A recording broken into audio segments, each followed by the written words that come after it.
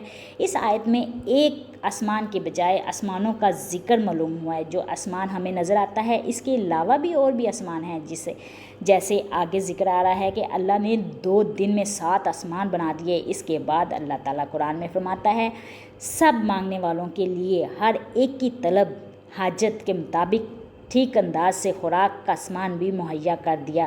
یہ سب کام 4 دن میں ہو گئے۔ پھر وہ آسمان کی طرف متوجہ ہوا جو اس وقت محض دھواں تھا۔ اس نے آسمان اور زمین سے کہا وجود میں آ جاؤ، خواہ تم چاہو یا نہ چاہو۔ دونوں نے کہا ہم آگے فرمانبرداری کرتے ہیں۔ تب اس نے 2 دن کے اندر 7 آسمان بنا دیے اور آسمانوں میں اس کا قانون وحی کر دیا، اور آسمان دنیا کو ہم نے چراغوں سے آراستہ کیا اور اسے خوب محفوظ کر دیا۔ یہ سب کچھ ایک زبردست علیم ہستی کا منصوبہ ہے۔ سورہ حامیم سجدہ 9 سے 12 آیات میں بتایا گیا ہے۔ اس کی تشریح کرتے ہوئے مولانا مودودی نے کہا کہ دھواں سے مراد مادے کی وہ ابتدائی حالت ہے جس میں کائنات کی صورت گری سے پہلے ایک بے شکل منتشر اجزاء غبار کی طرح فضا میں پھیلا ہوا تھا۔ موجودہ زمانے کے سائنسدان اسی چیز کو سجائے یعنی نبولا سے تعبیر کرتے ہیں۔ آغاز کائنات کا متعلق اس کا تصور بھی یہی کرتے ہیں کہ تخلیق سے پہلے وہ مادہ جس سے کائنات بنی ہے اسے دخانی یا سحابی شکل کا منتشر تھا۔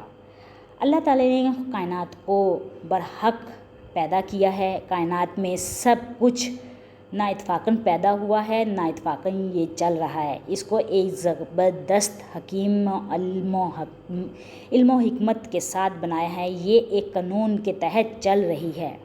کائنات کا آغاز حضرت آدم علیہ السلام کی پیدائش سے 20,000 سال پہلے ہوا۔ اللہ تعالیٰ نے ارض و سماوا یعنی کہ زمین و آسمان مخلوق کو 5 مختلف قوتوں سے پیدا کیا ہے۔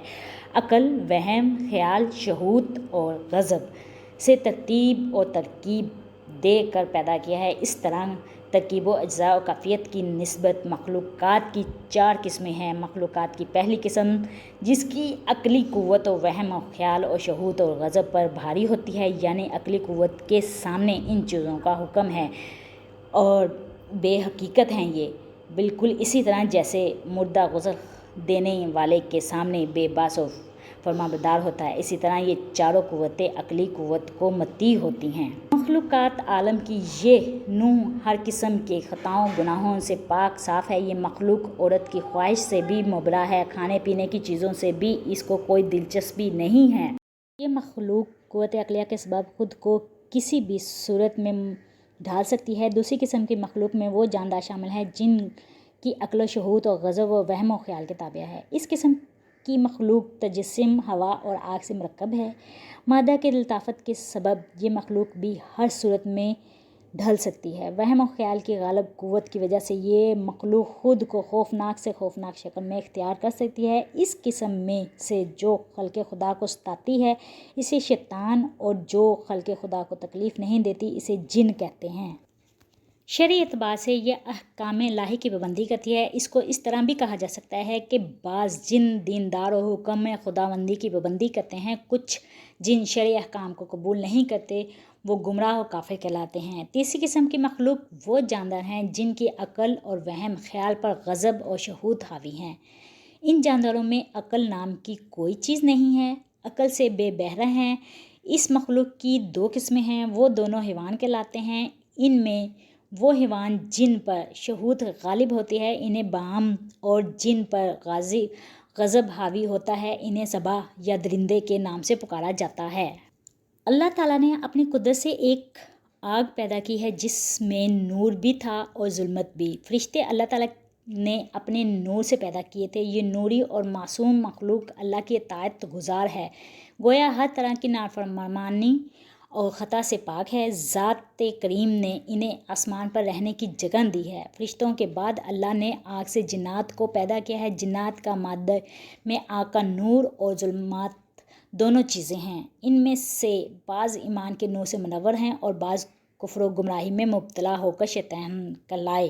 اللہ تعالیٰ نے سب سے پہلے جس تخلیق کیا اس کا نام مارج تھا۔ اللہ تعالیٰ نے فرشتوں اور جنوں کو فطرت میں ایک واضح فرق رکھا ہے۔ فرشتوں کی عقل و قوت و وہم و خیال اور شہود غضب پر حاوی ہیں اور چاروں عناصر اس کے محکوم ہیں۔ اللہ نے انہیں نور سے پیدا کیا ہے، لہٰذا وہ قوت عقلیہ کے باعث جس صورت میں چاہیں ڈھل سکتے ہیں، مگر جنات کی عقل پر شہود غضب اور وہم و خیال کا غلبہ ہے۔ یہ فرشتوں کے برعکس ہیں کیونکہ ان کی تخلیق ہوا اور آگ سے مرکب ہے۔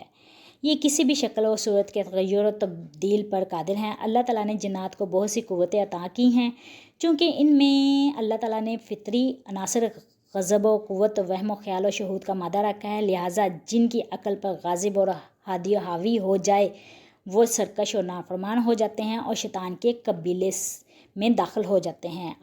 ابھی یہ ویڈیو جاری رہے گی تو اس کے قسط نمبر 2 بھی میں آپ کو پیش کروں گی انشاءاللہ بہت جلد۔ یہ قسط نمبر 1 تھی، تو ویڈیو پسند آئی ہو تو لائک اور سبسکرائب ضرور کیجیے گا، دوستوں فیملی میں رشتہ داروں میں شیئر کیجیے گا، دعاؤں میں یاد رکھیے گا۔ اللہ حافظ۔